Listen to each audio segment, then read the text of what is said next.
What is up everybody, it's Animac here for AnimeUproar, and today we will be talking about the utter craziness that just happened in the 7 Deadly Sins story.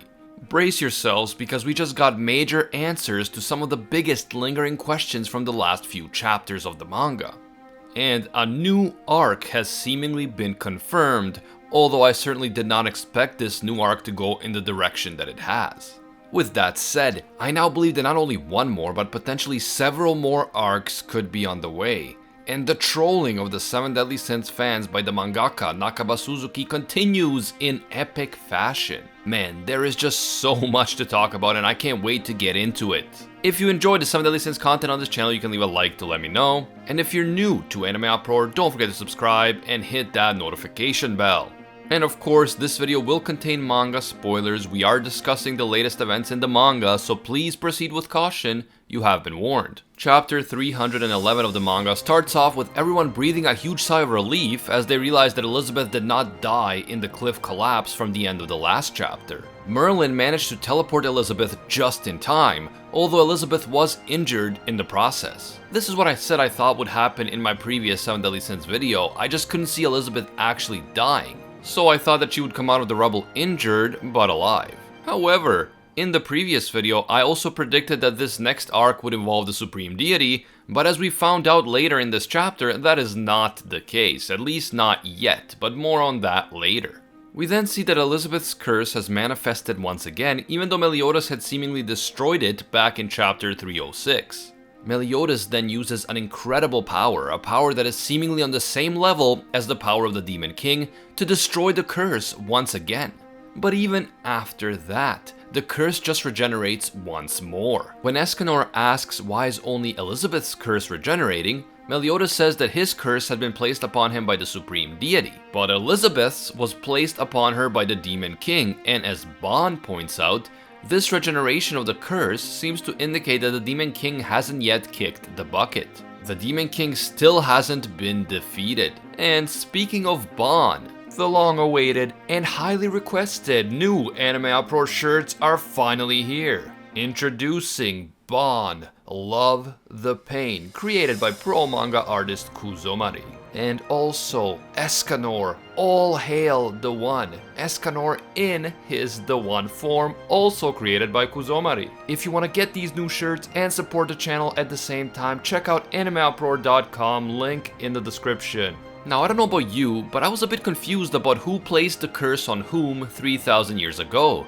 And I guess I always thought that the Demon King cursed his own son and the Supreme Deity cursed her own daughter. However, it now appears that the Demon King cursed Elizabeth and the Supreme Deity cursed Meliodas.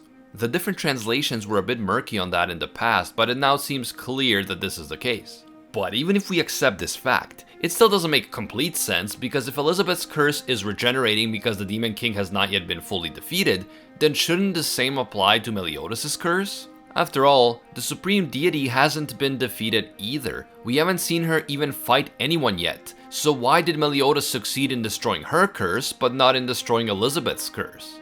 At this point, Gother points out that that part of the Demon King that still hasn't been defeated should not have been able to find a new vessel, because the animals and humans around the place where they battled would not be able to contain the Demon King's immense power. Their bodies would simply disintegrate. And that is when we finally get the full story of what exactly happened to Zeldris after the fight against the Demon King. It turns out that after he was absolutely wrecked by Mael with Sunshine, the original demon did not die.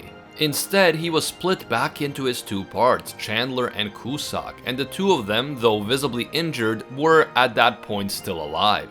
Chandler is confused when he sees the 10 Commandments floating around outside because he thought that they had been absorbed by Meliodas. Then Cusack sees Zeldris' severely injured unconscious body and he hurries over to him. Chandler tells Cusack to forget the, quote, worthless failure that is Zeldris and to help him retrieve the commandment so that they can be offered to Meliodas. Cusack doesn't react very well to what Chandler said, and he proceeds to cut Chandler clean in half with his sword. As Chandler dies, Cusack tells him that it's nothing personal, but Chandler was going to get in the way of Cusack's duty, which is to ensure that his pupil Zeldris becomes the next Demon King, rather than Meliodas or anyone else. This turn of events is surprising because Chandler was considered to be stronger than Cusack, but I guess under the circumstances, Cusack was able to take out Chandler because he took him by surprise, and Chandler was also severely injured, so he was far from his full potential.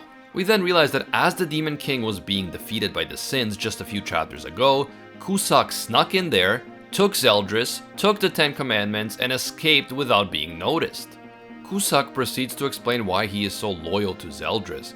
He loves Zeldris as his own son, and he is willing to do anything for him. Cusack says that although these are probably just the emotions that the Demon King planted inside him, that is still how he feels, and he will do whatever it takes to help Zeldris achieve his dreams. Cusack proceeds to place the 10 Commandments inside the body of Zeldris, and presumably after the required amount of time has passed and not as instantly as it appears in the chapter, Zeldris emerges from the cocoon.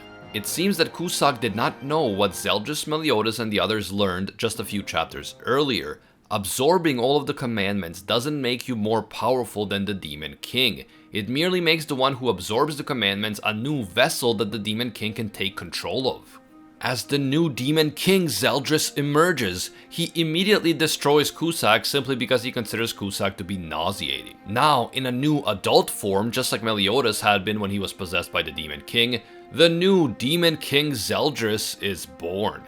It is now clear that instead of being defeated, the Demon King has been resurrected yet again, and now inside a brand new vessel. And the next chapter, chapter 312, is called The War Begins. Yes, you heard that right. After all those epilogues and happy ending chapters, the next chapter is going to be called The War Begins. Wow, this is such a troll, I can't even.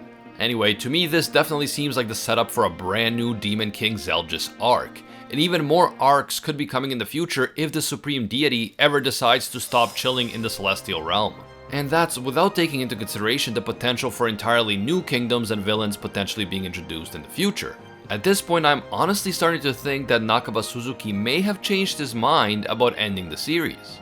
After all, in recent years, the 7 Deadly Sins has become an extremely profitable and popular series, both in Japan and in the West. And this might have something to do with what is now happening in the manga, because to me this feels like a total restart rather than an ending. And if Nakaba Suzuki really has changed his mind and he wants to keep this story going, there are infinite possibilities to explore, from the Supreme Deity to the different realms that we already know about, like the Demon Realm and the Celestial Realm, to potentially completely different kingdoms, realms, and races of fantastical creatures that may be introduced in the future, and so on. The world of the 7 Deadly Sins really is an incredible, rich world, and I want to know more about it. There is just so much potential. In terms of the whole Demon King Zeldris twist, I am extremely excited to see where this goes. The Demon King is not a fool, and he will not make the same mistake he made while fighting the Sins. The Demon King is now aware that he can be defeated by Meliodas under certain circumstances, so instead of facing off against the Sins directly, he may take a different, more crafty approach this time around.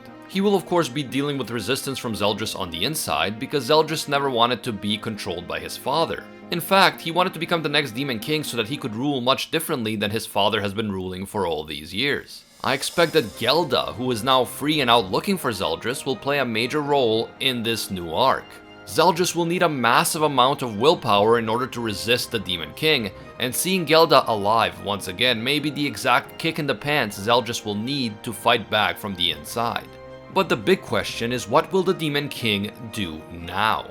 Will he just use the body of Zeldris to attack the Sins and Meliodas directly? Or has he learned his lesson after losing to the Sins back while he was still possessing the body of Meliodas? Will the Demon King resort to more sly and crafty means to get one over on the Sins this time around? Will he hide and go for a surprise attack? Will he attempt to open the door to the Demon Realm and bring in powerful demonic allies like the Endura to help him fight against the Sins? Or will he simply wait it out, because he knows that Meliodas has to leave the mortal plane soon? The natural disasters have already started several chapters ago, so it doesn't seem like the Demon King would have to wait for very long for Meliodas to leave. Also, now that it's a new day, I wonder if we'll actually get to see Mael in the One mode. How insanely epic would it be to see Mael's the One versus Demon King Zeldris? I would have been really disappointed if the story ended without us even seeing Mael using the power of the One, so here's hoping that we'll get the privilege of witnessing that at some point in the future. What do you guys think? Is this new arc going to be short and then it's really going to end? Or did Nakaba Suzuki actually change his mind about ending the series and this is just the beginning of a whole new bunch of arcs? Please let me know down in the comments. I need to know what everyone else is thinking on this subject because I am super confused but also intrigued. If you enjoy the 7 Deadly Sins content on this channel, you can leave a like to let me know. And if you're new to AnimeUproar, don't forget to subscribe and hit that notification bell. Also, don't forget to check out our brand new Bon, Love the Pain, and Escanor All Hail the One shirts on AnimeUproar.com. A huge thank you to all of our AnimeUproar patrons for supporting our work. I want to especially thank our Pro Hero tier patrons, the one and only Gilgamesh, Keelon, and Chubbs is the man. And another huge thank you to our The One tier patrons, the ones who stand above all other clans, including Ace, Matty Mac, James, Alolan Adam, Ingrata, and Ahmad. And at the very pinnacle of interdimensional greatness, the tier reserved only for legends, a massive thank you to Baby Ray, the first ever disciple of Lord Twigo himself. If you guys feel that our content provides value for you and you want to support more, be sure to check out our Patreon link in the description. Even donating a single dollar will give you access to our AnimeUproar patron exclusive Discord, and your name will appear in our videos along with these amazing people. As always, thank you guys so much for watching, I really appreciate it, and until next time, see ya, Space Cowboys!